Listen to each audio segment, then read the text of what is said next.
Hare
Prabhupada की जय, नाम संकीर्तन की जय।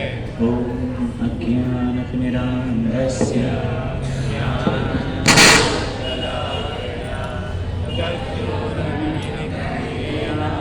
तस्मै श्रीगुरुवे नमः। श्रीचैतन्यमनोभीष्टं स्थापितं येन भूतले स्वयं रूपा कदा मह्यं ददाति स्वप्रदान्तिकं वन्दे श्रीयुतपदकमलं वैष्णवांशं च श्रीरूपं साग्रजातं सहगणरघुनाथान्वितं तं सजीवं साद्वैतं सावधूतं परिजनसहितं कृष्णचैतन्यदेवं श्रीराधा कृष्णपादान् सहगणललितां श्रीविशाखान्वितांश्च हे कृष्णा करुणा सिन्धो दीनबन्धो जगत्पते गोपेश गोपिकान्त राधाकान्त नमोऽस्तुते तप्तकाञ्चन गौराङ्गी राधे वृन्दावनेश्वरी वृषभानुसुते देवी प्रणमामि हरिप्रिये वाञ्छाकल्पतरुभ्यश्च कृपा सिन्धुभ्येव च पतितानां पावनेभ्यो वैष्णवेभ्यो नमो नमः। जय श्री कृष्ण चैतन्य प्रभु नित्यानंद श्री अद्वैत गदाधर श्रीवासादि गौरभक्तवृंद। हरे कृष्णा कृष्णा कृष्णा हरे हरे, हरे राम राम राम हरे हरे। हरे कृष्णा कृष्णा कृष्णा हरे हरे, हरे राम राम राम हरे हरे। हरे कृष्णा कृष्णा कृष्णा हरे हरे, हरे राम राम राम हरे हरे। हरे कृष्णा। तो आज एक विशेष पर्व काल स्टार्ट हो रहा है, क्योंकि आज फर्स्ट डे है मार्गशीर्ष मास का। बड़ा स्पेशल दिन है, ये बड़ा स्पेशल महीना है। अभी हम लोग सारे भक्तों ने एक बहुत सुंदर एक महीना हम लोग पूरा व्रत में गुजारा है, जो है कार्तिक का महीना। जो हमारा कृष्ण भावनामृत संघ है ना, इसमें हर एक दिन एक त्योहार होता है, बराबर है। और हर एक इतने विशेष है कि त्योहार के साथ साथ में पर्व काल है हर एक। तो हमारे लिए तो विशेष पर्व काल क्या होते हैं, जन्माष्टमी है, राधाष्टमी है, गौर पूर्णिमा है, ये तो एक एक दिन के उत्सव हुए। इसके बाद में हमारा जो ये कृष्ण भावनामृत संघ है, इसके अंदर 2 बड़े महत्वपूर्ण महीने आते हैं, जो पूरा महीना हम लोग सेलिब्रेट करते हैं। तो एक महीना जो हम लोगों ने सेलिब्रेट किया, जो था कार्तिक का महीना। मगर ये हमारे भक्तों के लिए जो कृष्ण भावनामृत संघ में है, जो विष्णु हरिभक्ति में है, उनको ये पता होगा, इसका महात्म्य पता होगा। ये जो कार्तिक का महीना है ना, इस महीने को और एक नाम है, इसका नाम क्या है, ऊर्जा व्रत करके कहते हैं हम इसे। क्या कहते हैं, ऊर्जा व्रत, जो ऊर्जेश्वरी श्रीमती राधा रानी का एक नाम है। ऊर्जा का मतलब क्या होता है, एनर्जी, जो हमें जिस व्रत को करने से हमें शक्ति प्राप्त होती है। और शक्ति किसके लिए चाहिए, भगवान की सेवा के लिए चाहिए। तो ये जो कार्तिक का महीना है ना, बड़ा स्पेशल है भक्तों के लिए, क्योंकि पूरा महीना जब कोई व्रत करता है तो अलग अलग प्रकार के भक्त व्रत लेते हैं। इसमें एक व्रत ऐसा होता है कि वो वृंदावन में वास करेंगे, कोई रेगुलरली मंगल आरती अटेंड करता है, कोई अपना चैंटिंग राउंड्स इंक्रीज करता है, अलग अलग प्रकार की सेवाएं करते हैं। इन सब सेवाओं के पीछे श्रीमती राधा रानी का ये ब्लेसिंग्स है। हरि भक्ति विलास में सनातन गोस्वामी पाद कहते हैं कि जो कोई ये ऊर्जा नाम का व्रत करता है, उसको भगवान विशिष्ट ऊर्जा देते हैं, जिसका यूटिलाइजेशन वो भक्ति में कर सकता है। पर ये भक्ति में उसका यूटिलाइजेशन कैसे होगा, जब वो कोई प्रकार की विशेष सेवा करेगा।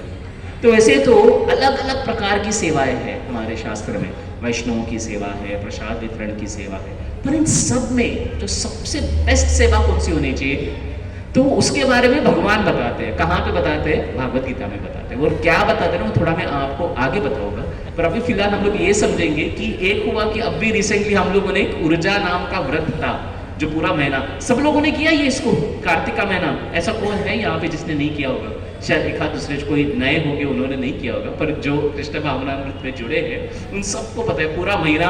इनफैक्ट आप शायद यहाँ पे क्लास भी बन रहा होगा, क्योंकि सब लोग वृंदावन चले गए होंगे, डिवोटीज, बराबर है। बड़ा स्पेशल महीना है। पर ये महीने को ही जुड़ के एक महीना आता है जिसको मार्गशीर्ष मास कहते हैं। ये बड़ा स्पेशल महीना है, क्योंकि भगवान खुद भागवत गीता में इस महीने के बारे में कहते हैं, मासाना मार्गशीर्षो हम। सब महीनों में भगवान ये नहीं कहते कि मैं कार्तिक हूँ, क्योंकि कार्तिक राधा रानी का महीना है। पर भगवान का जो महीना है वो कौन सा है, मार्गशीर्ष है। ये बड़ा स्पेशल महीना है, क्योंकि और इसी महीने में वैसे तो हम लोग जन्माष्टमी सेलिब्रेट करते हैं, हम राधाष्टमी सेलिब्रेट करते हैं, हम गौर पूर्णिमा सेलिब्रेट करते हैं, पर इन अलग अलग आविर्भावों में ये महीने में एक विशेष आविर्भाव आता है, बर्थडे आता है। किसका बर्थडे आता है, भागवत गीता का बर्थडे आता है। तो ये महीना इसीलिए बड़ा स्पेशल है, क्योंकि भगवान की वाणी जो श्रीमद् भागवत गीता है, उसका जो अपीयरेंस डे है, उसका जो आविर्भाव है ना, वो भी इसी महीने में हुआ था। तो अभी जो आने वाली एकादशी होगी 22 या 23 दिसंबर को है, उस दिन उस एकादशी को हम लोग मोक्षदा एकादशी के नाम से जानते हैं। वो ही दिन था जिस दिन पे भगवान ने अर्जुन को भागवत गीता का उपदेश दिया। ये जो ग्रंथ है, ये जो पुस्तक है, देखो पूरे हमारे पास में 4 वेद है, 6 शास्त्र है, 18 पुराण है, अलग अलग है, पर किसका बर्थडे नहीं सेलिब्रेट होता है। भागवत गीता एकमात्र ऐसी पुस्तक है जिसका बर्थडे भी सेलिब्रेट होता है, जिसका आविर्भाव तिथि का उत्सव होता है, क्योंकि बड़ा स्पेशल है। ये इसलिए स्पेशल है क्योंकि ये साक्षात भगवान की वाणी है। तो क्या होता है, वेद भी तो भगवान की ही वाणी है, पर वेद बड़े कॉम्प्लिकेटेड है। जैसे कि अगर आपको आपके सामने अगर कोई मैं पीएचडी का बुक ला के रखूँ तो वो सबको नहीं पता चलेगा, बराबर है। या जैसे कि अभी मैंने इंजीनियरिंग किया, मैंने इंजीनियरिंग का बुक आके रखा, तो यहाँ पे शायद वो लैंग्वेज को सिर्फ एक इंजीनियर समझ पाएगा। जैसे डॉक्टर एक हम लोगों को प्रिस्क्रिप्शन लिख के देता ना, आप उसको पढ़ भी नहीं सकते हो, वो आप जब मेडिकल सेंटर में जाते हो, मेडिकल सेंटर वाला ही पढ़ सकता है, कि बड़ा कॉम्प्लिकेटेड है। वो समझ में हर एक इंसान के समझ में नहीं आती है उनकी वो जो भाषा है। या कभी कभी तो आजकल जो ऐसे ऐसे रोग भी निकले कि हम रोगों को बोल भी नहीं सकते हैं, बराबर है, हम कुछ अलग बोल देते हैं उसको, क्योंकि कोई लैंग्वेज स्पेसिफिक होता है ना वो समझता नहीं। तो वेद ये साक्षात भगवान की वाणी है, भगवान का श्वास है। पर प्रॉब्लम यह है कि उसको कोई समझ ही नहीं सकता है। तो क्या किया वेद व्यास ने, क्या किया, उन्हीं वेदों को उपनिषदों के रूप में प्रकट किया, उन्हीं वेदों को पौराणिक कथाओं के रूप में प्रकट किया, तो भी जनमानस में वो कभी समझा नहीं। तो इन सब का जो निचोड़ है वो हम लोग किस में डाला, श्रीमद् भागवतम में डाला। पर भागवतम भी पढ़ने के लिए जाओ तो बड़ा विस्तार पूर्ण है, 12 स्कंद है, बराबर है उसके अंदर। तो ये 12 स्कंद, 18,000 श्लोक उसके अंदर, कौन समझ पाएगा, कौन पढ़ पाएगा, इतना वक्त भी नहीं है। तो उन सबका भी जो सार है ना, ये 4 वेद, 18 पुराण, इन सबका सार किसमें है, क्योंकि ये सारा जो शास्त्र है वो किसके लिए है, वो भगवान के लिए, भगवान को प्राप्त करने के लिए। और इन सब में अलग अलग कथाओं के द्वारा यही एक तात्पर्य निकलता है कि हमें भगवान को पाना है, भगवान कृष्ण की सेवा करनी है। पर वो कैसे करनी है, ये अगर इसका सबसे सिंपल उदाहरण अगर बताया जाए तो वो भागवत गीता में खुद भगवान बताते हैं। जैसे कि अगर आपको कुछ पढ़ाई करनी हो तो आप अलग अलग बुक्स लेके बैठोगे, किसी इंसान को जानना हो आप अलग अलग जगह पे जाके उसको समझोगे। पर अगर वो खुद इंसान आपके सामने आकर अगर आपके उसके बारे में बताना चाहेगा तो सबसे इजीएस्ट वे है, बराबर है। तो भागवत गीता इस प्रकार से एक सबसे महत्वपूर्ण ग्रंथ इसलिए बन जाता है क्योंकि 4 वेद, 18 पुराणों में जिसका वर्णन गाया गया है वो भगवान स्वयं उनके ही मुखारविंद से ऐसे ऐसे उपदेश दे रहे हैं, ऐसी ऐसी बातें कर रहे हैं जो सब में है। जिस इस दुनिया में जो कुछ भी है, जितना भी ज्ञान है, वो सब भागवत गीता में है। इसलिए भागवत गीता की विशेष तिथि करके उसको मनाया जाता है। जो हमारे कलयुग के जो सबसे पहले आचार्य थे उनका नाम है श्रीपाद शंकराचार्य। तो एक ऐसा वक्त आया था, भगवान द्वापर युग में भगवान कृष्ण की लीला का समापन हुआ, भगवान चली गए। हम लोगों को पता है, भागवत में आप पढ़ेंगे भी, जिस दिन भगवान चले गए ना, यानी जिस दिन उन्होंने अपना लीला का यहाँ पे निर्माण किया, उसी दिन कली का प्रवेश हो गया, कलयुग उसी दिन आ गया। कि जब तक भगवान थे तब कलयुग में इतनी ताकत नहीं थी, इस कली में इतनी ताकत नहीं थी कि वो आए। पर जब भगवान निजधाम चले गए तो उसने क्या किया, अपना प्रभाव डालना स्टार्ट कर दिया। और इस प्रभाव में अनेक जो सृष्टि लोग थे वो भी सबका पतन होना स्टार्ट हुआ। और ऐसे वक्त में एक बहुत बड़ा क्लेश उत्पन्न हुआ। उस क्लेश को हम लोग कहते हैं मायावाद। मायावाद एक ऐसा शास्त्र है जो शास्त्रों से ही निकला हुआ है। यानी अगर वेदों को पढ़ते हैं, अगर उसको सही ढंग से नहीं पढ़ेंगे, शास्त्र को सही ढंग से नहीं पढ़ेंगे, तो उसका जो गलत निचोड़ है वही मायावाद के रूप में आया है। और इस मायावाद का, और मायावाद से भी सबसे ज्यादा, इस मायावाद से भी उससे भी एक्सट्रीम अगर कुछ हो तो वो क्या है, नास्तिकतावाद। तो नास्तिकतावाद का प्रचार हुआ। और सोचिए कि नास्तिकतावाद इस प्रकार से था कि लोग शास्त्र को ही यूज करते थे, शास्त्र में से ही सारी चीजों को निकालते थे और कहते थे कि देखो शास्त्र ही कहता है कि भगवान नाम का कोई अस्तित्व नहीं है, शास्त्र ही इस प्रकार से कहता है, शास्त्र उस प्रकार से कहता है। इस प्रकार से अपप्रचार होने लग गया। और ये नास्तिकतावाद इतना बुरी तरह से फैल गया, इतना बुरी तरह से फैल गया कि उसका खंडन करने के लिए अभी किसी आचार्य का प्रकट होना बहुत जरूरी था। और तब भी जो आचार्य प्रकट हुए वो कौन थे, श्रीपाद शंकराचार्य, जो सबसे पहले आचार्य माने गए। श्री प्रभुपाद उनके भागवत गीता के इंट्रोडक्शन में बताते हैं कि भगवान जो शंकराचार्य कौन थे, तो साक्षात भगवान शिव का ही अवतार थे, वो ही प्रकट हुए। और उन्होंने इस नास्तिकतावाद का पता कैसे खंडन किया, क्योंकि वो एक सन्यासी थे, वो कोई युद्ध के मैदान में आए हुए कोई क्षत्रिय राजा नहीं थे, वो एक ब्राह्मण के घर पे उन्होंने जन्म लिया था और उन्होंने सन्यास वेश लिया था। पर उन्होंने जो खंडन मंडन करने के लिए उनका जो प्राइमरी बुक था वो क्या था, श्रीमद् भागवत गीता। एक भागवत गीता के रूप में, जब एक भागवत गीता के बलबूते पे शंकराचार्य ने पूरा नास्तिकतावाद का खंडन किया।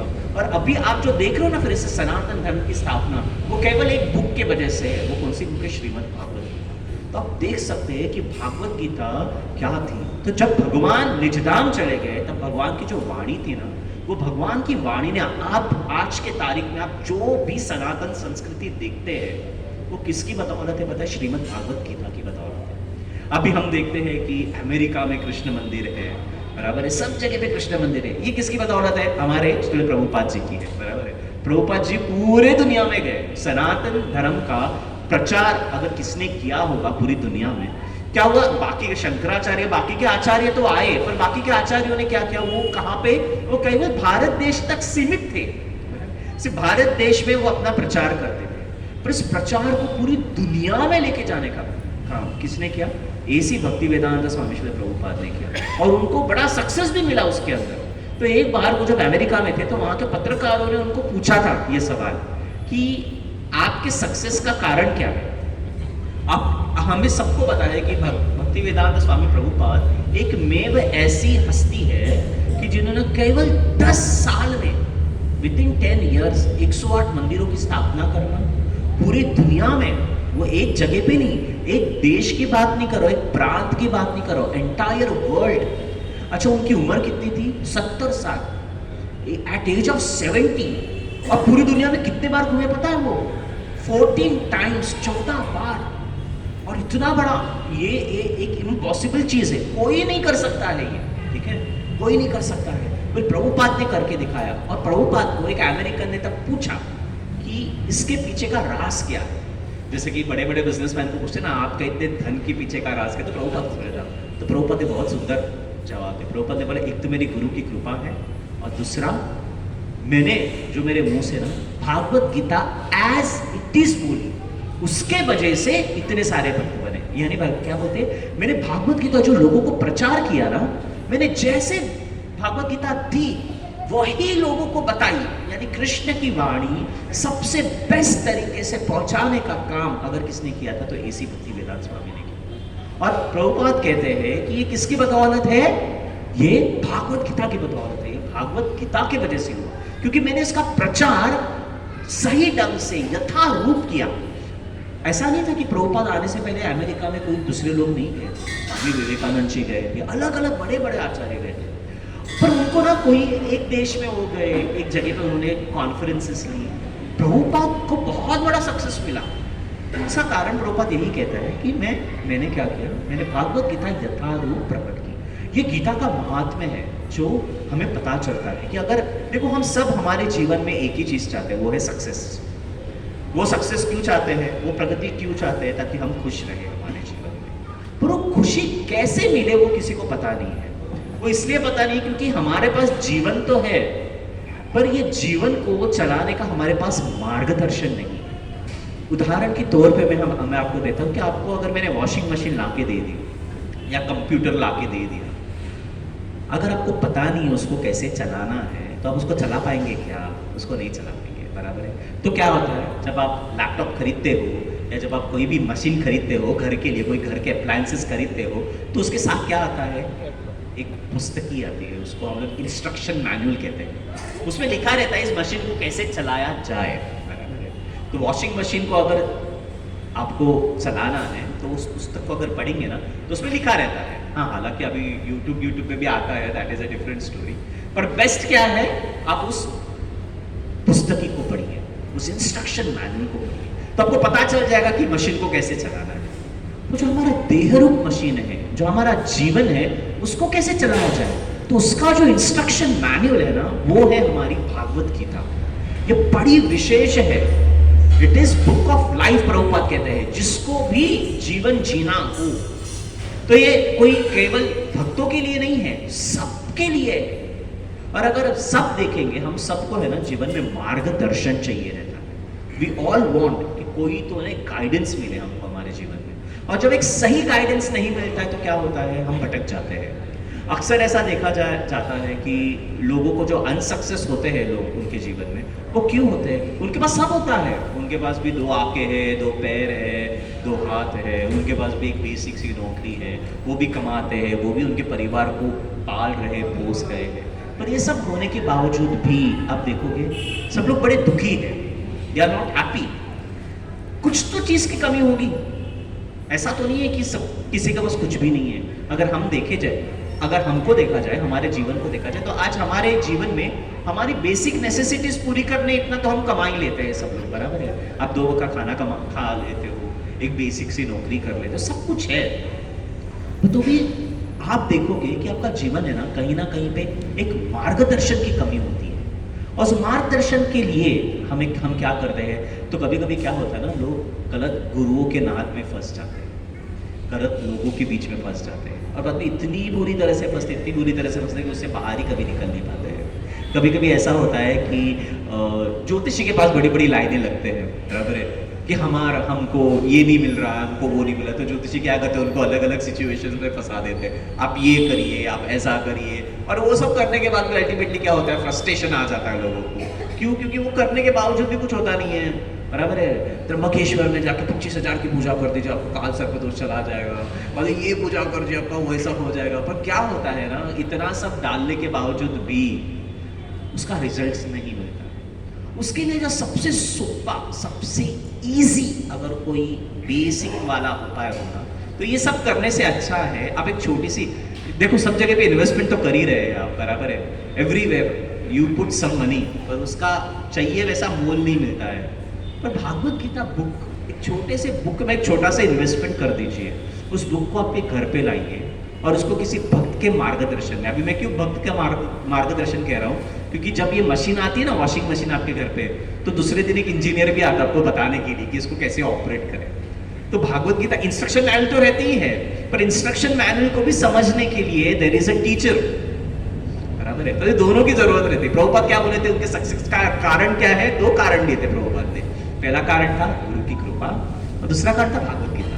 तो भागवत गीता तो है ही, और भागवत गीता के साथ साथ में उसको सिखाने वाला भी तो चाहिए हमें, क्योंकि भागवत गीता ये अर्जुन को बोला गया संदेश था, एक डायलॉग था दो दोस्तों के बीच का, और ये दो दोस्तों के बीच के लिए नहीं रहा, ये पूरी दुनिया के लिए प्रकट हुआ। और जैसे मैं कह रहा हूं कि ये पुस्तिका क्या है, ये जीवन को सही ढंग से जीने के लिए दिया गया मैसेज है, जो बड़ा महत्वपूर्ण है।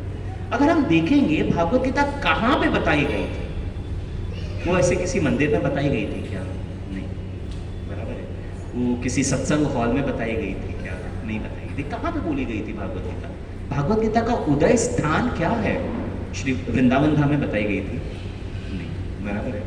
या फिर वो किसी के फोन पे बताई गई थी क्या? नहीं। किसी के बेडरूम में बताई गई थी? नहीं। कहाँ पे बताई गई थी? क्या था वो जगह? वो एक युद्ध स्थल था। वहां पे दो परिवार के लोग, जो अभी फैमिली झगड़ा नहीं हो गया था, वो बहुत बड़ा झगड़ा हो गया था। जैसे अभी इंडिया पाकिस्तान है ना, वो क्या है, फैमिली झगड़ा है क्या? नहीं है, वो अभी बड़ा देश का झगड़ा, यूएन मिनिस्ट्री तक चला गया झगड़ा, बराबर है। पूरी दुनिया कहती है इंडिया पाकिस्तान लड़ती रहती, इंडिया पाकिस्तान लड़ती रहती। क्या हुआ था, दो भाइयों के बीच की लड़ाई थी जो इतनी बड़ी हो गई थी कि वर्ल्ड वॉर का रूप ले लिया था। सब अलग अलग देशों के लोग आ गए थे उस जगह पे। बड़ा सेंसिटिव एरिया था भागवत, जहाँ पे भागवत गीता बताई। भगवान ने कोई सत्संग हॉल में नहीं बताई थी उसको। आजकल क्या होता है, हम तो मंदिरों में पढ़ रहे हैं अभी, पर वो भगवान ने ऐसा नहीं बोला था अर्जुन को, चलो तुम वृंदावन धाम में आओ, वहां पे आके आपको सिखाता हूँ। बहुत बार ऐसे होता है डिवोटीज एक जगह पे आके बोलते हैं अभी हम रिटायर हो जाएंगे, हम वृंदावन शिफ्ट हो जाएंगे। प्रभुपाद कहते थे, प्रभुपाद की तो एक्चुअल उम्र थी वृंदावन में रहने की, बराबर है। बेचारे 70 साल के थे, उन्होंने सब कुछ छोड़ के, और प्रभुपाद बोलते कि मैं भी वृंदावन में नहीं रहा। मैंने क्या किया, इस भागवत गीता का प्रचार करने के लिए मैंने वृंदावन छोड़ा और प्रभुपाद बाहर गए, बराबर है। ये बहुत महत्वपूर्ण है, क्योंकि भागवत गीता का स्थान है ना, ये हम सबके जीवन से कनेक्टेड है। वो युद्ध स्थली थी। और मैं ये समझ सकता हूँ, अभी हम बॉम्बे जैसे जगह पे रहते हैं, एक मेट्रो सिटी में रहते हैं, मॉर्निंग में सुबह जितने भी लोग ऑफिस जाते होंगे, आपके लिए आप रोज युद्ध पे ही जाते हो, बराबर है। कितने लोग ट्रेन से ट्रैवल करते हैं यहाँ पे? ऑलमोस्ट सब लोग करते होंगे, बराबर है। बोरिवली से चर्च गेट तक जाना क्या है, एक युद्ध पे जाना है, बराबर कि नहीं? इनफैक्ट ऐसा होगा ना कि ऐसा हो गया था हमारे साथ में कि जब हम नए नए भक्ति में आए थे, तो हमको बताए थे, कमलोचन प्रभु बोल रहे थे कि पांडव निर्जला एकादशी करनी, तो वो बता रहे थे हम लोगों को, और सारे यूथ थे हम लोग। तो एक युद्ध ने ना ऐसे ही बोला, पता है कि प्रभु जी, तो प्रभु जी बता रहे थे कि देखो भीम को एकादशी नहीं करता था, पर पांडव निर्जल एकादशी करता था, बिना पानी का 24 घंटा आपको रहने का है, और इस प्रकार से एकादशी वो करता था। तो वो एक यूथ था, बड़ा इनोसेंट था, वो बोला कि प्रभु जी वो भीम के लिए बड़ा इजी था, क्योंकि वो कहाँ पे रहता था, जंगलों में रहता था। उसको कहो कि मुंबई में आकर रहे और बोरीवली में रोज ट्रैवल करे, बोरीवली से चर्च के ट्रेन में, तो उसको पता चला इट्स अ डिफिकल्ट टास्क। हमको ये मानना पड़ेगा कि बॉम्बे जैसे जीवन शैली में रहना, जहाँ पे रोज सुबह क्या होता है, युद्ध सम परिस्थिति में जीते हैं हम लोग। We are always on fight, क्या पता कि आप बाहर निकलोगे, वहां पे किसी की बाइक खड़ी होगी, वो कोई तो आके वहां से उठा के लेके जाएगा, वहां पे झगड़ा करो, ये करो, वो करो, you are always into that situation.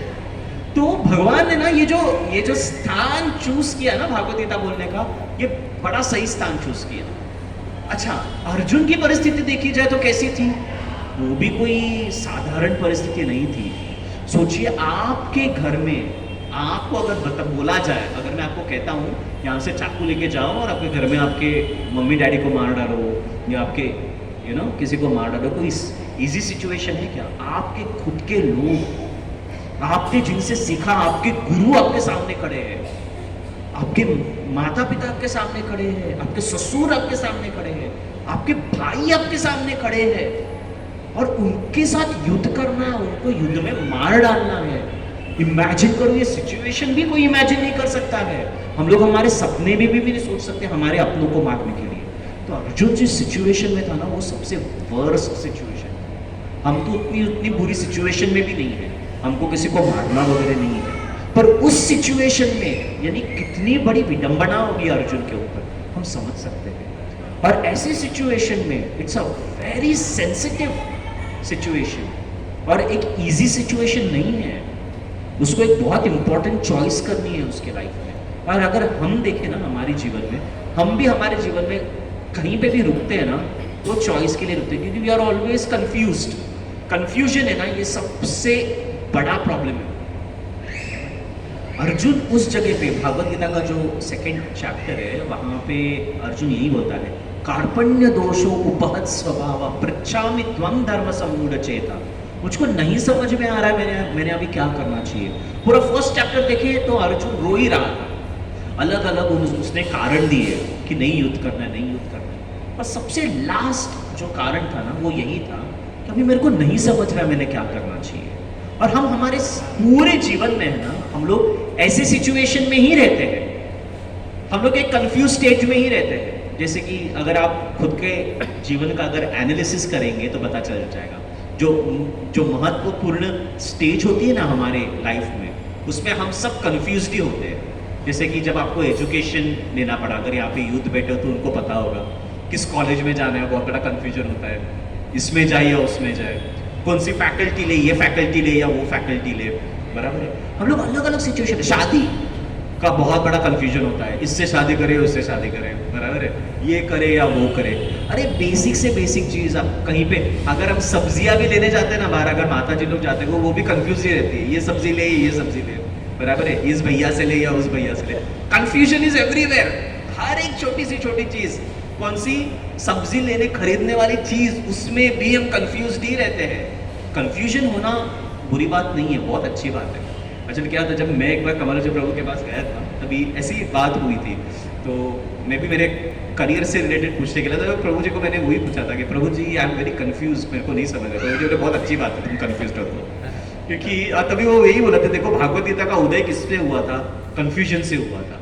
Confusion जब इंसान में आता है ना, उसका मतलब क्या, प्रॉब्लम का सोल्यूशन है, बराबर है। इंसान जब कंफ्यूज नहीं होता तो ठीक है, एक तो इस पार होता है वरना उस पार होता है। तो अर्जुन का ये सिचुएशन था, और अर्जुन का जो ये सिचुएशन है, अर्जुन की ये जो परिस्थिति है ना, वो हम जैसे हर एक जीव की परिस्थिति है। अर्जुन का तो वो उस वक्त के लिए उसका कंफ्यूजन था, पर अगर हम हमारे जीवन को पढ़ेंगे ना तो पता चलेगा हम सदैव कंफ्यूजन में रहते हैं। इनफैक्ट ऐसा होता है ना बहुत बार कि अभी होगा, आज प्रसादम रहेगा या नहीं रहेगा, ये भी कुछ कंफ्यूजन होता है बहुत से लोगों का, बराबर है। अच्छा, प्रसादम में भी क्या रहेगा, मैं तो अभी आधे घंटे के अंदर की बात कर रहा हूँ, उसमें भी 100 कंफ्यूजन रहेंगे। अच्छा, प्रसादम में क्या होगा, खिचड़ी होगी या कुछ और होगा, या सांबर राइस होगा। So we are always into that situation. इसलिए भागवत गीता हम जैसों के लिए ही भगवान ने बताई गई है, जो सदैव कंफ्यूज्ड सोल होते हैं ना उनके लिए। और इन सारे कंफ्यूजन का जो उत्तर है ना, वो तब भी मिलेगा जब हम भागवत गीता को पढ़ेंगे, उसको समझेंगे। और सिर्फ पढ़ेंगे समझेंगे नहीं, देखो पढ़ने के लिए तो बहुत से लोग पढ़ते हैं, समझने के लिए तो बहुत से लोग समझते हैं, इस पे ग्रंथ भी बहुत से लिखे गए। भागवत गीता एकमेव ऐसा बुक है जिसके ऊपर सबसे ज्यादा टिप्पणियां हुई है, बाकी किसी ग्रंथ पे नहीं हुई है, किसी भी नहीं, ना बाइबल पे हुई है, ना कुरान पे हुई है, ना गुरु ग्रंथ साहिब पे हुई है, किसी पे भी नहीं। इतने सारे धर्म ग्रंथ हैं ना, अलग अलग पुराणों पे हुई है, वेदों पे भी इतनी टिप्पणियां नहीं हुई। आपको पता है भागवत गीता पे कितनी टिप्पणियां हैं आज के टाइम, यानी कितने लोगों ने उनका कमेंट्रीज लिखा है, भाष्य लिखा है, आपको पता है 735, 745। It is not a small figure, यानी 700 से 750 लोगों ने, यानी अलग अलग बहुत बड़े बड़े जो अमेरिका के साइंटिस्ट हैं ना, उन्होंने भागवत गीता के ऊपर कुछ कुछ लिखा है। तो प्रभुपाद क्या बताते पता है, प्रभुपाद तब भी कहे थे जब प्रभुपाद ने भागवत गीता लिखी थी, यानी प्रभुपाद ने भागवत गीता के ऊपर उनका कमेंट्री लिखा था। प्रभुपाद कहते हैं इसके अंदर की एक भी भागवत गीता ऑथराइज्ड नहीं है। क्यों नहीं है? क्योंकि एक भी भागवत गीता कृष्ण का मनोगत नहीं बता रही है। ये बहुत महत्वपूर्ण है। हम जब भागवत गीता एक पुस्तक के बारे में बात करते हैं ना, तो पुस्तक में सबसे इंपॉर्टेंट किरदार किसका होता है? उस हीरो का होता है या उस ऑथर का होता है, बराबर है। वो ऑथर क्या कहना चाहता है। अगर आपने यहाँ पे कोई नाटक वगैरह ड्रामा वगैरह देखने जाते हो आप लोग यहाँ पे नाट्य गृहों में, तो क्या होता है उसके अंदर का जो किरदार होता है, वो किरदार को क्या कहना है ये समझना बहुत इंपॉर्टेंट होता है। अगर वो नहीं समझे तो पूरा नाटक नहीं समझे, बराबर है। कोई मूवी देखने जाए, अगर उसके अंदर का हीरो क्या बोलना चाहता है, हीरो का क्या पर्पस है, अगर वही नहीं समझ में आए तो मूवी देखने का क्या मतलब बना?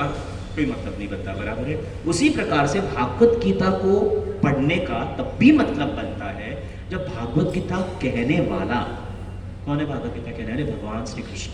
वो क्या कहना चाहते हैं वो जब तक हमको नहीं समझता ना, भागवत गीता कभी समझ नहीं सकते। और तो उसके ऊपर कितने भी बुक्स भी लिखे जाए, कितनी भी टिप्पणियां भी करी जाए, कुछ भी करा जाए, तो भी हम उसको कभी समझ नहीं पाएंगे। क्यों? क्योंकि हम जो उसका जो मुख्य किरदार है ना, उसका मनोगत नहीं समझ पा रहे। और उसका मनोगत कौन समझ पाएगा? किससे समझ में? एक तो वो खुद होना चाहिए। अभी हमारी तो पात्रता नहीं, क्योंकि यहाँ पे जो हीरो है ना, वो कोई नॉर्मल हीरो नहीं है। वो कोई अमिताभ बच्चन नहीं जिसके जू के बंगले के बाहर जाके तुम खड़े रहो, संजय को हाय लो करे, बराबर है। ये साक्षात स्वयं भगवान है, बराबर है, जो सृष्टि के संचालक है, उनका मनोगत है। तो उनका मनोगत हमें आचार्यों द्वारा पता चलता है।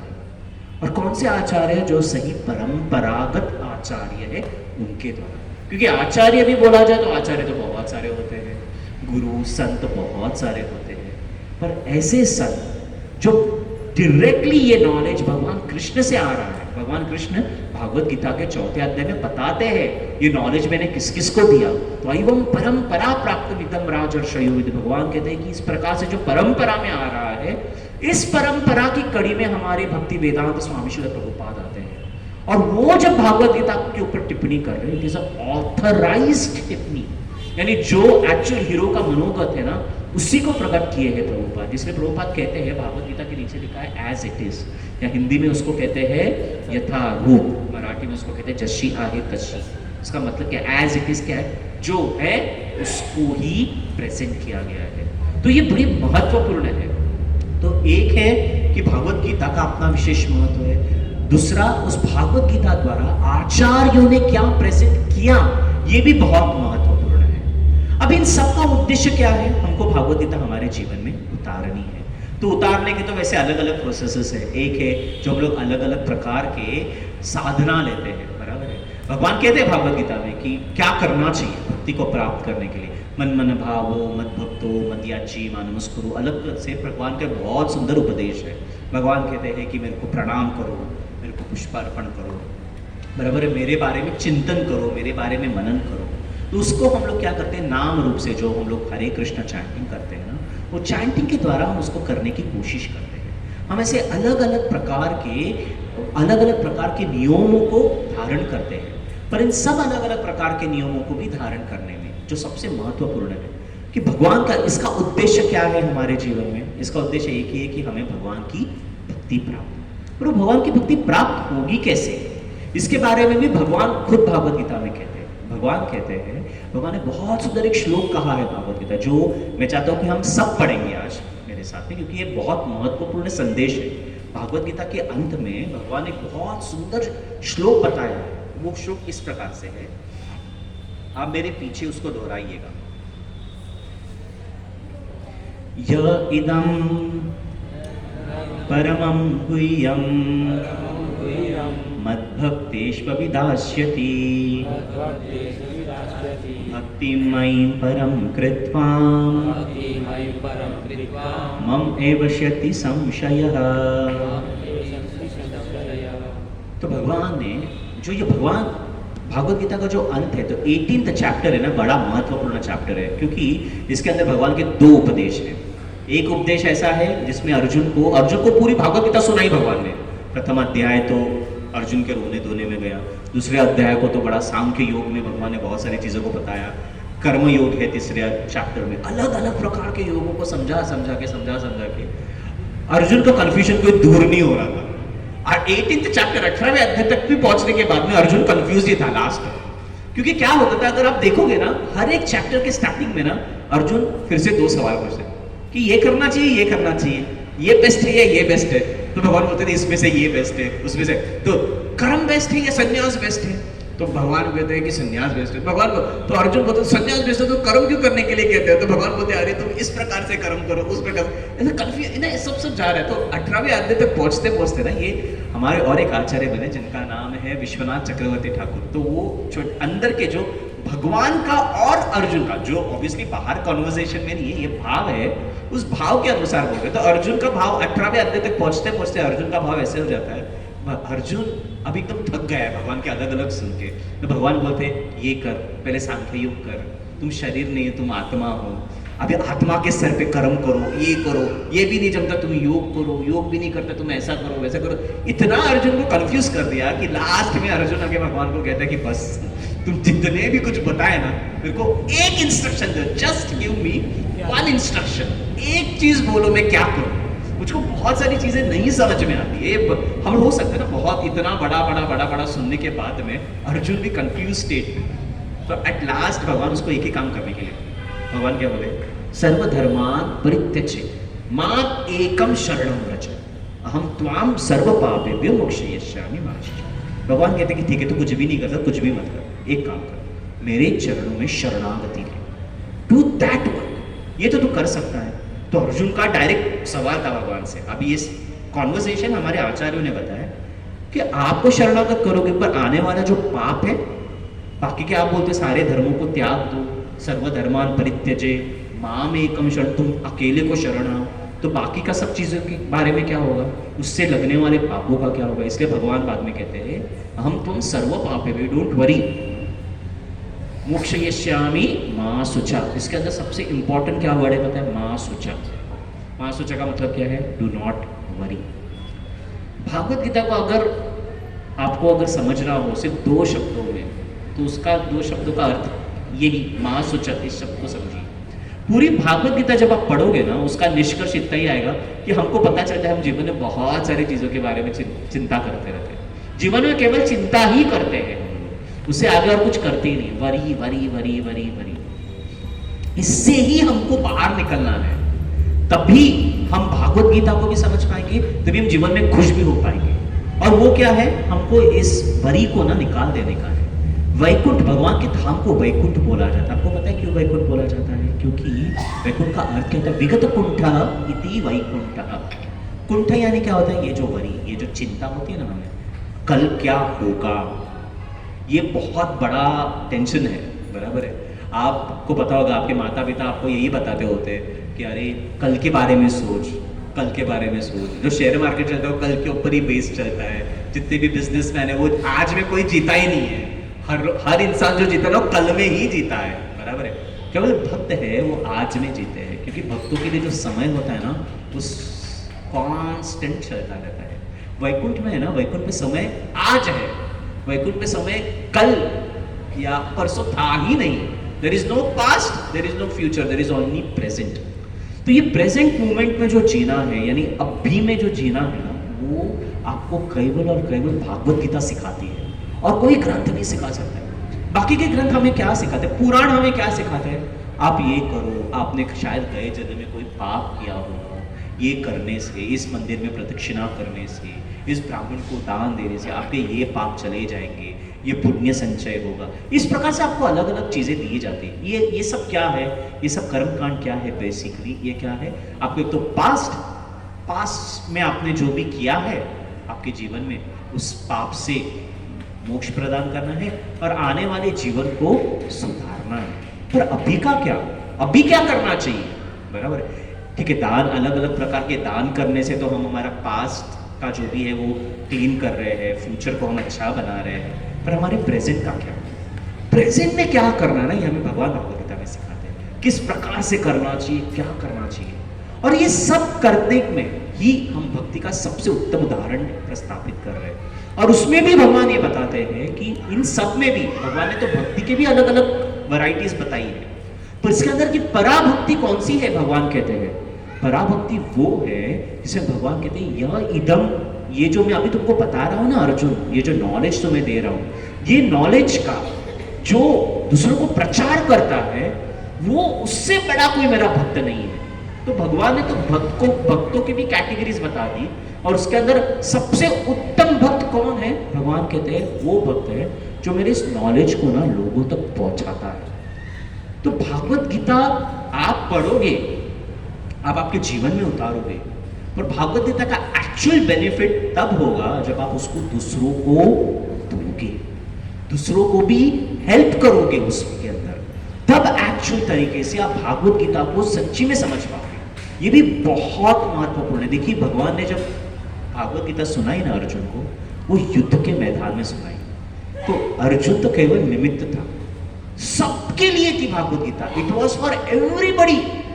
देवताएं भी, भगवान शिव माता पार्वती के पद्म पुराण बताता है कि माता पार्वती के साथ भगवान शिव भी प्रकट हो गए थे भागवत गीता सुनने के लिए। तो कितना महत्वपूर्ण इंस्ट्रक्शन रहा होगा, कितना महत्वपूर्ण चीज बता रहे हैं भगवान उसके अंदर। और ये भागवत गीता के बारे में भगवान कहते हैं कि इसका जो प्रचार औरों को करता है ना, वो मेरा सबसे प्रिय भक्त है।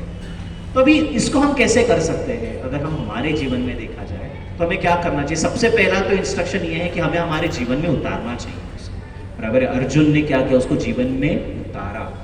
यदि चेसी तथा करूं, भगवान ने तो बोला था अर्जुन को पूरा भागवत गीता होने के बाद कि अभी तुम्हारी जो इच्छा आ रहेगी ना वो तुम करो, पर भगवान अर्जुन कहता है भगवान को, नहीं, आपने जो मेरे को अभी सुनाया है उसके हिसाब से आपका जो रहेगा ना मैं आपके लिए करूंगा। तो इसलिए ऐसा कहते हैं कि अर्जुन ने युद्ध में इतने सारे लोगों को मारा, ठीक है, उसको उसका एक पैसे का पाप नहीं लगा। क्यों? क्योंकि what ever action he did it in pure Krishna consciousness. भगवान की चिंतन भी किया, और वो चिंतन कैसे मिला, वो इंस्ट्रक्शंस कैसे मिले उनको, भागवत गीता के ऊपर से मिले। तो ये बहुत इंपॉर्टेंट है कि हम इसका प्रचार भी करें, क्योंकि भगवान के लिए प्रिय होना है। तो कार्तिक का तो व्रत, ऊर्जा व्रत तो हमने किया, उसका ऊर्जा का नतीजा क्या होना चाहिए, तो हमने अभी उसको इस दिसंबर के महीने में यूटिलाइज करना चाहिए। क्योंकि हमने प्रभुपाद जी ने एक बहुत सुंदर चीज की, ये पूरा महीना में एक फेस्टिवल ही सेलिब्रेट किया प्रभुपाद ने। वो क्या था, गीता मैराथन के नाम से, ठीक है। ये गीता मैराथन एग्जैक्टली क्या है, प्रभुपाद जी ने इनिशिएटिव लिया था। प्रभुपाद जी इसलिए हम कहते हैं कि भगवान के सबसे प्रिय भक्त है, इसलिए उनको सक्सेस भी मिला और वो आज इतने बड़े महान आचार्य है। क्यों? क्योंकि उन्होंने ये भागवत गीता ना घर घर तक पहुंचाई। तब तक भागवत गीता ना केवल एक हिंदू धर्म थी। क्या होता था ना, मंदिरों में उसको रखा जाता था, मंदिरों के बड़े बड़े मंदिरों में, वहाँ के ग्रंथालयों में रहती थी, लोग उसके ऊपर आरती करते थे, हार चढ़ाते थे। प्रभुपाद जी थे, प्रभुपाद एक जगह पे कहते हैं कि भागवत गीता की असली पूजा है ना वो ये नहीं है, ठीक है। वो ग्रंथ की, वो प्रतिमा की पूजा हो सकती है, भगवान की प्रतिमा है, भगवान की तस्वीर है ना, उनकी पूजा है। तो भागवत गीता की एक्चुअल पूजा ये सिर्फ उसको व्यासासन पे रखने से नहीं है। उसको एक तो आप ओपन करो पुस्तिका को, आप पढ़ो, खुद के जीवन में भी उतारो और दूसरों को भी उससे मदद करो। आज लाखों करोड़ों लोग, सोचिए इस्कॉन में जितने भारतीय नहीं ना, उससे ज़्यादा तो विदेशी है, अमेरिकन है, ऑस्ट्रेलिया, अच्छा विदेश में भी कोई एक सिर्फ अमेरिकन तो है नहीं, जैसे मैंने बोला अफ्रीकन भी है, रशियन भी है, स्पेनिश भी है, अब तो पाकिस्तान से भी है बहुत सारे लोग, अफगानिस्तान से है बहुत सारे लोग, वहां पे भी रथ यात्रा हो रही है। क्यों हुआ? अगर ये कोई एक संप्रदाय विशेष, एक जाति विशेष होता भागवत गीता, तो इस प्रकार से आती सब लोग। क्योंकि भागवत गीता का मैसेज ये सबके लिए है, वो हर एक मनुष्य के लिए है, जो अपने आप को मनुष्य मानता है ना, उन सब के लिए भागवत गीता का मैसेज है। इसीलिए और इसको समझना भी बहुत महत्वपूर्ण है, क्योंकि हमें सिर्फ भागवत गीता को हम तक सीमित नहीं रखना है, उसको औरों को भी देना है, तभी हम भगवान के प्रिय बनेंगे। भगवान के कृष्ण के लिए प्रिय बनना हो तो ये एक्टिविटी तो एक कंपल्शन एक्टिविटी, क्योंकि ये मैं नहीं कर रहा, भागवत गीता खुद कह रही है, भागवत गीता ये खुद कहती है कि हमें हमारे जीवन में उसको उतारना है और औरों को भी लेके जाके उसको मदद करना है, जो एक बहुत महत्वपूर्ण अंग है। तो ये गीता मैराथन के रूप में प्रभुपाद ने क्या किया था, प्रभुपाद ने ये 1970s में जब ये महीना आता है, दिसंबर का महीना आता है, तब प्रभुपाद ने उनके इस्कॉन्स इंस्टीट्यूशन में एक बहुत सुंदर एक कार्य स्टार्ट किया था। वो कहते थे कि पूरा महीना आप जाके किसी को ये पुस्तका का वितरण कीजिए, आप हेल्प करिए जो आपके रिलेटिव्स हैं, आपके दोस्त हैं, उन सबको। अभी न्यू ईयर आ रहा है, बराबर है, अभी 2023 खत्म होगा, 2024 स्टार्ट होगा। आप मदद करिए किसी और को, उसका जो अभी आने वाला साल हो ना, उसमें भी उसको सक्सेस मिले। You should also go higher, वो भी कुछ बेस्ट करे। इसलिए गिफ्ट्स तो बांटते रहते हैं हम लोग, तो भागवत गीता यथारूप जो है ना, वो लोगों को गिफ्ट करिए, जिससे उनके जीवन में भी भागवत गीता आएगी। भागवत गीता की एक सेवा है, जो आप उसको खुद को पढ़ सकते हो। अच्छा, आप एक इंसान को आप उसको सिखा सकते हो, पर आप उसको तभी सिखा पाओगे जब आपके लिए, उसके लिए, किसी को और को सिखाने के लिए, टीचर बनने के लिए आपको एक बहुत लंबा चौड़ा कोर्स करना पड़ता है, बराबर के लिए। पर भागवत गीता देने के लिए आपको कुछ नहीं करना पड़ेगा, उसको पढ़ने के लिए it doesn't take any time, बराबर है। तो आप किसी को जब एक बुक दे देते हो भागवत गीता का, तो उसके जीवन में आप कृष्णा के लिए एक बहुत बड़ा एंट्री कर रही हो, और making a highway for Krishna, जो कितनी बड़ी बात है, उस इंसान को पता भी नहीं होगा। मेरे अभी हम यूथ का क्लास चलाते हैं वहाँ पे, तो ऐसे होता है, एक यूथ आता है, बहुत सिंसियर है, बहुत सिंसियर है। अभी वो भक्तों के संग में आने लगा। मेरे को तो लगता है यहाँ पे कितने सारे भक्त हैं, हम लोग तो भक्तों का संग करके भी 16 माला का जप अभी तक नहीं कर पा रहे, बराबर है। वो एक लड़का है, उसका नाम सर्वेश करके है, उसको ऐसे ही हमारे दादर स्टेशन पे ना बुक वितरण होती है, तो गए साल में बुक वितरण कर रहे थे, उसे भागवत गीता लाई और वो पढ़ रहा था उसको अच्छी तरह से, कोई उसको सिखा नहीं रहा था, कोई एक्सप्लेन नहीं कर रहा था, ना मंदिर आ रहा था, कुछ नहीं। उसको इतना अटैचमेंट डेवलप हुआ, वो चैंटिंग करने लग गया, इतना सुंदर। और बाद में वो एक बार मंदिर में गया, तो मंदिर में किसी ने उसको 16 माला का जब एक ही बार, उसके बाद में दिस बॉय एक साल में इतना बड़ा परिवर्तन आया था कि इज चैंटिंग 16 राउंड्स। वो एक आर्टिस्ट है, वो एक पेंटर है, बहुत बड़े लेवल पे लड़का है वो, और वो 16 केवल भागवत गीता पढ़ के कर रहा है।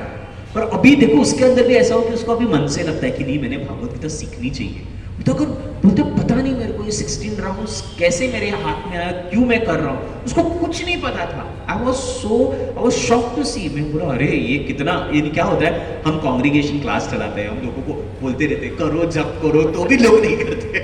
और यहाँ पे केवल प्रभुपाद जी की भागवत गीता को सिंसियरली पढ़ने से एक साल के अंदर एक लड़का 16 माला का जप स्टार्ट कर देता है। अभी आने लगा, वो अगले महीने जुड़ा, उसको किसने बताया कि यहाँ पे क्लास होता है भागवत गीता का, आप उसको ज्वाइन कीजिए, आप अच्छे से और समझ पाएंगे। तो मैं तो उसको आगे बोला, तुमको समझने की जरूरत है, तुमको तो पूरा पर्पस पता चल गया, तो अच्छी तरह से अभी चैंटिंग कर रहे हो। तो बाबू बोलते नहीं प्रभु जी, और समझने मेरे, ये देखो कितना इंपॉर्टेंट बात हुआ। एक भागवत गीता पुस्तक जो उसको दादर स्टेशन पे किसी ने तो दिया था। ऐसे इतने सारे उदाहरण हैं कि देखो, आपको पता नहीं, आपका जीवन आपको पता नहीं, हम सबको पता है हमारा जीवन में क्या हो रहा है क्या नहीं हो रहा है, पर एक भागवत गीता किसी को गिफ्ट करने से कोई कितना सिंसियर डिवोशन में जा सकता है, किसका जीवन कितना अच्छे से बदल सकता है। और एक है, हमारे कमलोचन प्रभु ने हमें एक स्टोरी सुनाई थी। वो साउथ अफ्रीका गए थे प्रचार के लिए, साउथ अमेरिका, सॉरी 2 साल पहले की बात है। और वहाँ पे ऐसा हुआ कि एक बंदा आया था, वो खुद का एक्सपीरियंस प्रभु जी को बता रहा था। प्रभु जी को बोल रहा था कि मेरे साथ ऐसा हुआ कि मेरे जीवन में सब कुछ खत्म हो गया था, और मैं ऑलमोस्ट, उससे क्या किया था, उसका वो अमेरिका में वगैरह ना कोई किसी के लिए पूछता किसता है नहीं, उसने उसका दरवाजा वगैरह बंद किया था। उसने सोचा था अभी मैं जाके सुसाइड करूँगा, इतना पूरा प्रिपेयर करके घर से निकला था, घर में नोट भी छोड़ के गया था घर वालों के लिए कि बाबा मैं सुसाइड कमिट करने जा रहा हूँ। जाने वाला था कहीं पे किसी बिल्डिंग के ऊपर जाके वो सुसाइड करने वाला था। तो जब जा रहा था तो उसको वहाँ पे ना कूड़े कचरे में ना, किसी कूड़े कचरे में ये भागवत गीता पुस्तक मिली, ठीक है। तो उससे देखा कि वो कृष्णा का वगैरह फोटो था ना उसके ऊपर, तो उसको पता नहीं उसको क्या लगा, उसको उठाई, और जैसे हम लोग देखते हैं कि ये बुक है, it is a religious book, कोई धार्मिक ग्रंथ लगता है, तो इसलिए उसे कृष्णा का फोटो देखा, उस पुस्तक को ओपन करके देखा, ऐसी पन्ने पलट रहा था वो, एक अमेरिकन इंसान, कोई भारतीय भी नहीं था कि जिसको पता है पापा ये भागवत गीता है वगैरह, देख रहा था क्या है, और उसके अंदर वो जब पढ़ रहा था भागवत गीता को, उसका मन परिवर्तित हो गया, इतना मन परिवर्तित कि जो सुसाइड करने वाला था अभी बहुत अच्छा डिवोटी बना है, मंदिर चला रहा है, प्रचार कर रहा है, तो सारी एक्टिविटीज में बैठा हुआ है, और वो खुद प्रभु जी को वहां पे बता रहा था कि इस प्रकार से मैं जुड़ा था। प्रभु जी पूछ रहे थे सबको आप कैसे भक्त बने, तो बताया मैं जो सुसाइड करने वाला था, मैं मेरे जीवन को खत्म करने वाला था, ये बुक ने मेरे को बचा दिया, ये बुक को से, और मैं ऐसे पढ़ रहा था उसको, पर उसके अंदर वो लिखा था कि हमारा जो कर्म फल है, मैं सबका ध्यान देता हूँ, इस प्रकार से जो भगवान का वो श्लोक उसने पढ़ा, उसको एक कॉन्फिडेंस डेवलप हो, बोला अरे ये है जो मेरे को कोई शेल्टर नहीं दे रहा है मेरे को जीवन में। उसको उसके घर वालों ने भी निकम्मा करके छोड़ दिया था, वो जिस ऑफिस में जाता था उसने छोड़ दिया था, और भगवान कहते हैं कि सब मैं तुमको शरणागति दूंगा। बोलते ये बंदा है कौन जो इतना कॉन्फिडेंटली बोलता है कि मैं तुम्हें शरणागति दूंगा, तुम टेंशन मत लो, बोलता he is the right person. वो बुक लेके आगे बताता है कि वो टेंपल में वहां पे जो एड्रेस था, वो एड्रेस पे गया, वहां के लोकल स्पॉन्सर बोलता है मेरे को इस बंदे से मिलना जो कहता है कि आई विल टेक मेल, तो इसको मिलने के तो उन्होंने ऑल्टर का रास्ता जहाँ पे भगवान खड़े थे, तभी उसका इंट्रोडक्शन भगवान कृष्ण से हुआ। इस प्रकार से ऐसे अलग अलग, मेरे पास तो मैंने तो ये दो अनुभव आपको एकदम प्रैक्टिकल थे इसलिए बताया, अनेक अनेक है। हमारी कृष्ण भावनामृत संघ में मेजॉरिटी जितने भी भक्त आज भक्त बने हैं ना, वो सब कौन कैसे बने पता है? बुक डिस्ट्रीब्यूशन से बने हैं। कहीं पे कोई मिला है रास्ते में, किसी ने हाथ में भागवत गीता दे दी है और वो बहुत अच्छा भक्त बने। मेरे खुद के अभी हम लोग जहाँ पे क्लास लेते, मेरे मेजॉरिटी यूथ हमारे जो है ना, वैसे हम लोग कहीं पे जाते हैं प्रचार करने के लिए, कहीं पे किसी स्टेशन के बाहर मेरे एक मित्र गौरांग करके प्रभु जी दहीसर में ही रहते हैं, अभी तो अच्छे इनिशिएटेड डिवोटी, उनके साथ ऐसे हुआ था। मीरा रोड स्टेशन में किसी काम से गए थे, उनको किसी डिवोटी ने भागवत गीता बुक दी थी, अभी अच्छे इनिशिएटेड डिवोटी है, चैंटिंग कर रहे हैं, अभी क्लासेस लेते हैं, भागवत गीता सिखाते हैं लोगों को। तो वो भी यही कहते रहते हैं कि एक बुक ने उनका पूरा जीवन इतना सुंदर बना दिया। कहाँ पे जा रहे थे और भगवान ने कितना सुंदर डाला। तो मैं आप सबको रिक्वेस्ट करूँगा, ये बहुत अच्छा महीना है, गीता जयंती आ रही है, आप सबसे उत्तम उपहार किसी को दे सकते हो तो भागवत गीता है। आप खुद आपके जीवन में तो उसको उतार ही रहे हो क्लासेस में आके, आप किसी और को भी हेल्प कीजिए उसको, ठीक है? तो ये भागवत गीता, ये गीता जयंती पे एक संकल्प ले लीजिएगा कि खुद भी सीखेंगे और औरों को भी हेल्प करेंगे सिखाने के लिए। खुद तो भगवान कृष्ण से कनेक्टेड है ही है, हम साथ में जो हमारे साथ अन्य और लोग हैं ना, उनको भी हम कृष्ण भावना से भगवान कृष्ण से जुड़ाने की कोशिश करेंगे। और कैसे करेंगे? हम भागवत गीता यथारूप से करेंगे, ठीक है? हरे कृष्ण।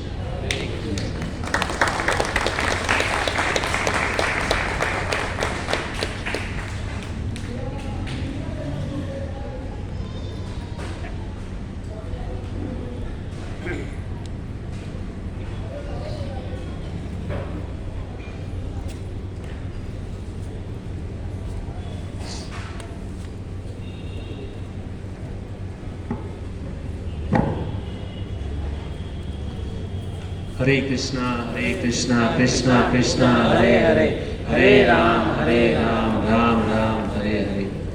तो बहुत ही सुंदर हिरण्य ने प्रभु ने हमको भगवत गीता के बारे में बहुत ही सुंदर बताया कि ये जो महीना चल रहा है अभी, गीता जयंती का महीना चल रहा है, और इसी महीने में भगवान श्री कृष्ण ने अर्जुन को गीता का ज्ञान दिया था। तो आप सभी भक्तों से निवेदन है कि इस महीने में ज़्यादा से ज़्यादा सबसे पहले हम लोग को भगवत गीता को पढ़ना है और उसके बाद में वितरण करना है ना। तो देखिए कि भगवत गीता ने, जैसे प्रभु जी ने बताया, बहुत सारे लोगों का जीवन जो है परिवर्तन कर दिया है। जो व्यक्ति सुसाइड करने के लिए जा रहा था, वो आज बहुत ही सुंदर भक्त बन गया है ना। तो हम लोग को इस महीने में ज़्यादा से ज़्यादा क्या करना चाहिए? भगवत गीता को पढ़ना चाहिए। और प्रभुपाद महाराज जो थे है ना, केवल उन्होंने बहुत ही सुंदर एग्जाम्पल दिया कि 70 वर्ष की उम्र में वो पाश्चात्य देश में गए और पूरे पृथ्वी का 14 बार भ्रमण किया है ना, और पूरे विश्व को क्या किया? भक्त बनाया। और हम देखते हैं कि यहाँ तक हमारे पाकिस्तान, अफगानिस्तान, वो पूरे विश्व में ऐसा कौन सा भी देश नहीं है कि जहाँ पे अंतर्राष्ट्रीय कृष्ण भावनामृत का मंदिर ना हो। तो प्रभु जी ने बहुत ही सुंदर बताया भगवत गीता के बारे में। तो आइए हम प्रभु जी का एक बार हरे कृष्ण महामंत्र बोलकर उनका अभिवादन व्यक्त करेंगे। हरे कृष्णा कृष्णा कृष्णा कृष्णा हरे हरे, हरे राम राम राम हरे हरे। जिन लोगों को भगवत गीता चाहिए है ना, हम यहाँ पर लेकर के आए हैं, तो जिन लोगों को भगवत गीता चाहिए वो हमारे पास से ले सकता है, ठीक है। हरे कृष्ण। और आप अपने रिलेशन वाले पड़ोसी है ना, किसी को भी आप वितरण करना चाहते हैं तो ज़्यादा भगवत गीता भी लेकर के जा सकते हो। तो जिसको भी भगवत गीता चाहिए बांटना है तो हमसे कांटेक्ट कर सकते हैं, ठीक है।